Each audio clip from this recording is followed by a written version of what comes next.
comprendre le référentiel de DEAES, diplôme d'État de l'accompagnant éducatif et social. Vous avez une expérience précieuse auprès de personnes en situation de handicap.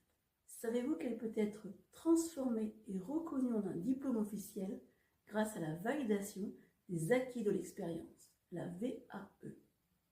Bonjour, je suis Nathalie Mouchel, coach en transition professionnelle, mais aussi accompagnatrice VAE.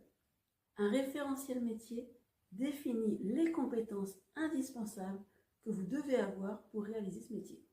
Pour le DEAES, il s'articule autour de 5 blocs de compétences, chacun correspondant à un aspect clé du métier d'accompagnant éducatif et social.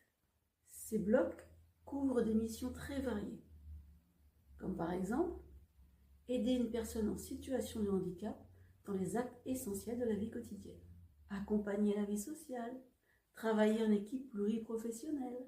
Bloc 1, accompagner la personne dans les actes essentiels de la vie quotidienne. Ce bloc concerne les gestes indispensables pour répondre aux besoins fondamentaux de la personne. Alimentation, hygiène, mobilité. Expliquez par exemple comment vous avez aidé une personne à prendre son repas. Expliquez une situation où vous avez accompagné une personne dans des soins d'hygiène tout en veillant toujours au respect de sa dignité et de son confort. Montrez que vous respectez l'autonomie de la personne tout en répondant à des besoins spécifiques. Bloc 2, accompagnement de la personne dans les actes de la vie quotidienne dans le respect des règles d'hygiène et de sécurité. Ce bloc se concentre sur l'organisation et la prévention pour garantir un environnement sûr et adapté.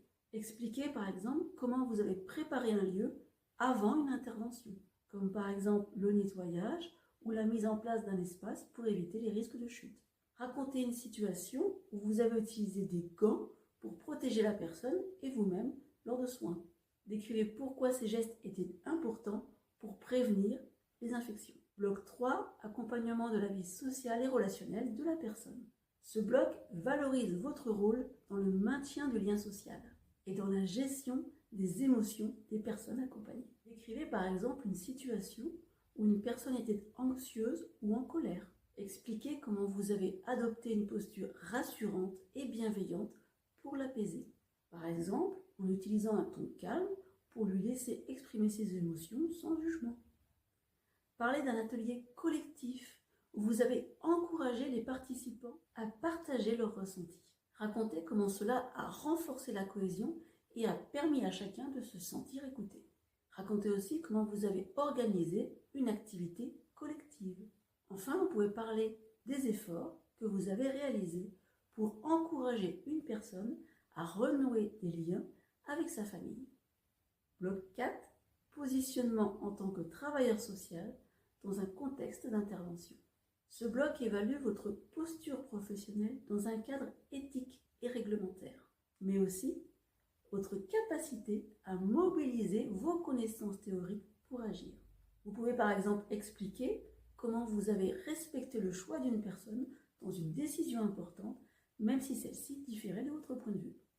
Décrivez une situation où vous avez adapté votre posture à une situation délicate, comme par exemple un conflit avec un proche de la personne accompagnée. Racontez une situation où vous avez appliqué vos connaissances sur les droits des personnes accompagnées.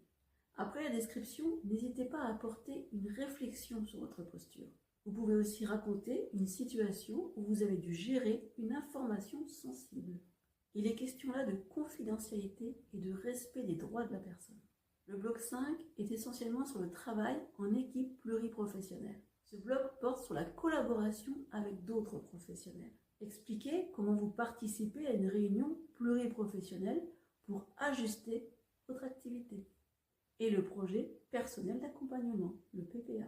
Parlez de votre rôle, des informations partagées, de l'impact de l'accompagnement. Pour la gestion des risques, racontez une situation où vous avez identifié un risque et alerté vos collègues.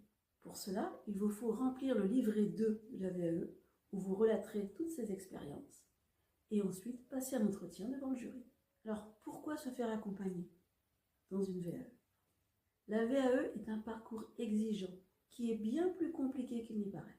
Avec un accompagnement, vous bénéficierez de conseils pour sélectionner les expériences les plus pertinentes, mais également un soutien pour structurer vos écrits et répondre aux attentes du jury. Enfin, vous aurez une préparation avec des simulations pour l'entretien final. Vous avez une expérience précieuse dans l'accompagnement des personnes. Faites-en un diplôme reconnu. N'hésitez pas à me contacter pour un accompagnement personnalisé et transformer votre réussite en un diplôme certifié. Vous voulez en savoir plus sur la VAE, la formation, les ressources humaines?